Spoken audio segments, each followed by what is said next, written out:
Okay, let's just dive right into this, because what I am about to lay out is, I honestly believe, gonna completely change how you view everything we've been watching over the last few years. Listen, what if I told you that Doctor Doom's absolute greatest enemy isn't a hero who has already shown up on screen? What if his greatest threat is actually a hidden, overarching plan that has been quietly unfolding across the entire chessboard for years? I have this massive theory I need to share with you, and it fundamentally argues that we aren't just watching a bunch of disconnected, random multiversal stories. No, we are actually watching a grand, almost entirely invisible design being woven right in front of our eyes. When you really take a step back and look closely at every single project in this current era, it becomes increasingly clear that these aren't just chaotic, isolated adventures. They're not just stuff happening for the sake of it. They are carefully arranged pieces being manipulated by someone or something pulling the strings. I want you to think of the multiverse like a giant, unfathomably complex chessboard. The moves we are seeing right now might seem completely disconnected, but what if they are actually the opening gambits of a much, much larger strategy? What if there is a grand master sitting at the very edge of all timelines, painstakingly preparing the board for the ultimate endgame using invisible, deliberate strokes? Picture this for a second. If you imagine an entity out there existing completely outside the normal, linear flow of time, someone capable of witnessing the fragile beginning and the chaotic end of all realities simultaneously, then the catastrophic rise of Doctor Doom wouldn't be a sudden, shocking surprise to them, would it? It would just be another inevitable event already printed on the timeline. I'm proposing that this entity, let's call them the Architect, has already witnessed Doom's arrival. And because they can see the whole terrifying picture from above, they are currently making tiny, almost imperceptible adjustments across countless realities to prepare the multiverse for a war that is absolutely unavoidable. To truly wrap our heads around the unbelievable scale of this preparation, we have to look at the fundamental laws of reality that have been so heavily drilled into us recently. We've been repeatedly conditioned to fear one very specific, totally terrifying concept: incursions. The established cosmic rule, the unbreakable law, is that interfering between universes and crossing those sacred boundaries invites absolute, unmitigated disaster. I mean, we've literally seen the horrifying visual of two Earths colliding in the sky, completely wiping each other from existence. That is the ultimate cosmic law. And that is exactly why one recent massive event in the timeline is incredibly suspicious to me. So this brings us to the utterly impossible meeting of Deadpool and Wolverine. Think about what we actually saw here. We have two deeply flawed, heavily armed heroes from completely different universes who somehow managed to come together. By all known laws of the multiverse that we just talked about, their chaotic interaction should have immediately torn reality apart. But instead, the exact opposite happens. Together, they completely reverse the rules of incursions. They actually managed to pull a dying universe back from the absolute brink of collapse. For the very first time, outsiders become the explicit reason a reality survives, which completely rewrites the cosmic playbook. I literally cannot stress enough how significant this reversal is to the larger narrative we're looking at.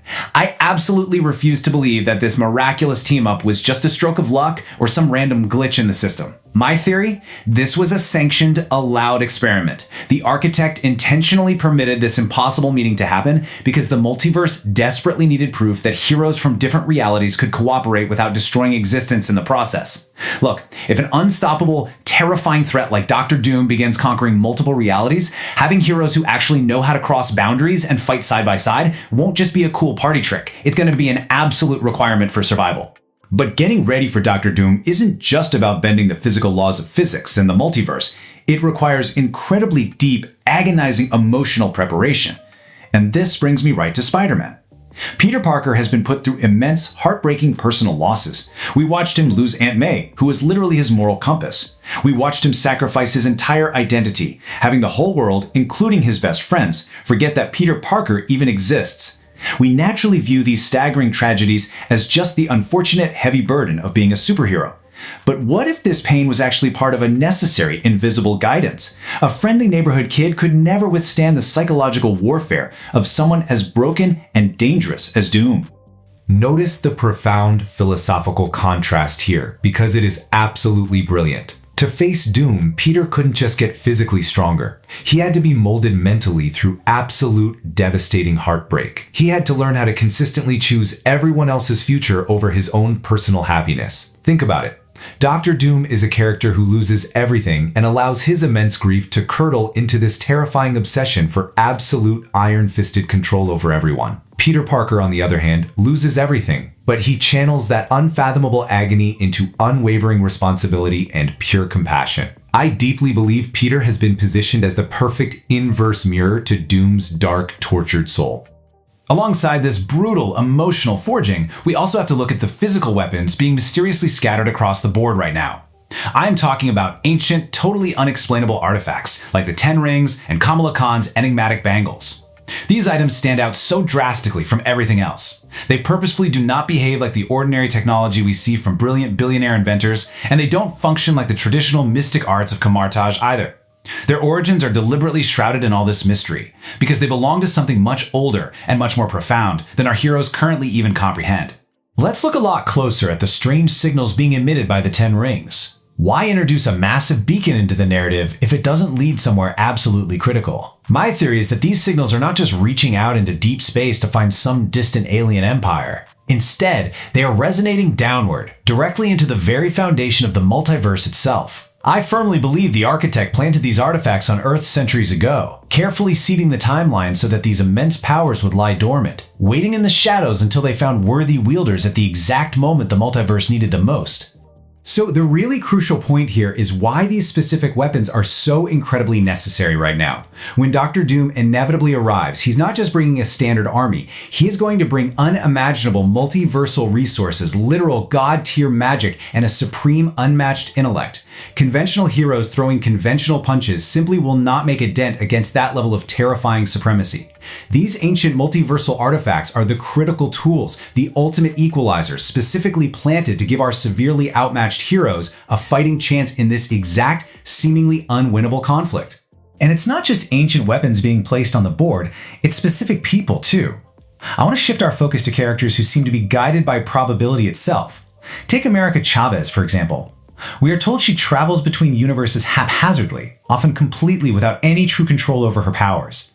Yet somehow, her chaotic journey consistently places her exactly where the multiverse desperately needs her to be. Are we seriously supposed to believe a girl who can literally kick physical holes in reality is just fumbling in the dark, stumbling into the right place at the right time purely by narrative coincidence? I don't buy the coincidence excuse for a single second. If we accept the premise of an entity outside of time gently influencing events, then America's seemingly random multiverse jumps suddenly make terrifying, perfect sense. Every single star-shaped portal she accidentally kicks open isn't a chaotic mistake. It is a meticulously calculated move on that cosmic chessboard. The architect is quietly manipulating probability itself to perfectly position her, utilizing her unique, incredibly rare abilities as the ultimate necessary bridging piece for the coming war against Doom.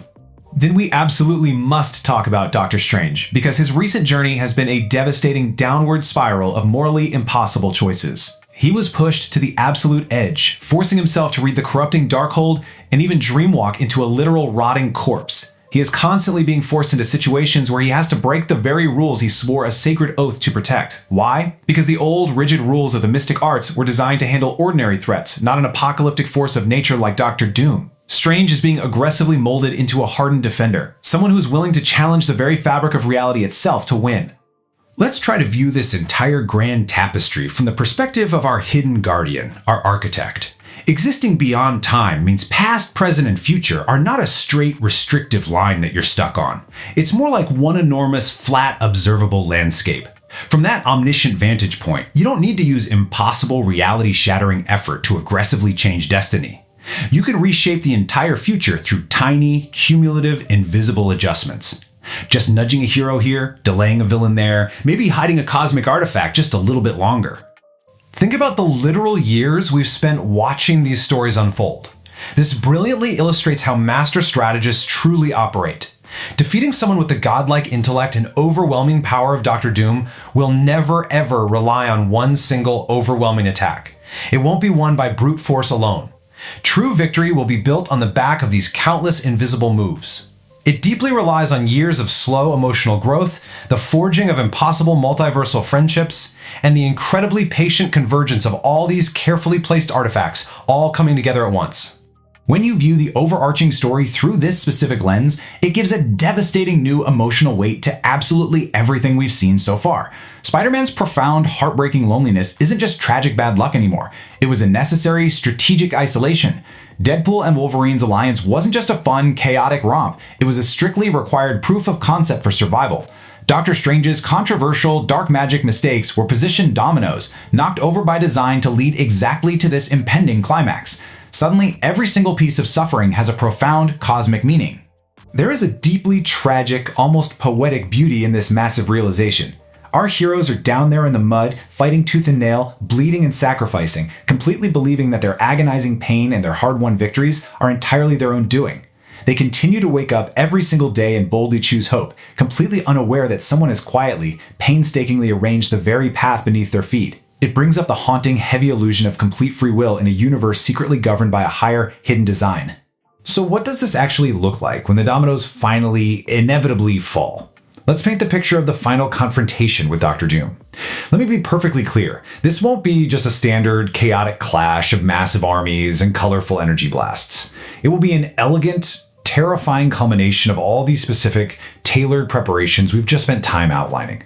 It is going to be a surgical, meticulously orchestrated strike of destiny itself.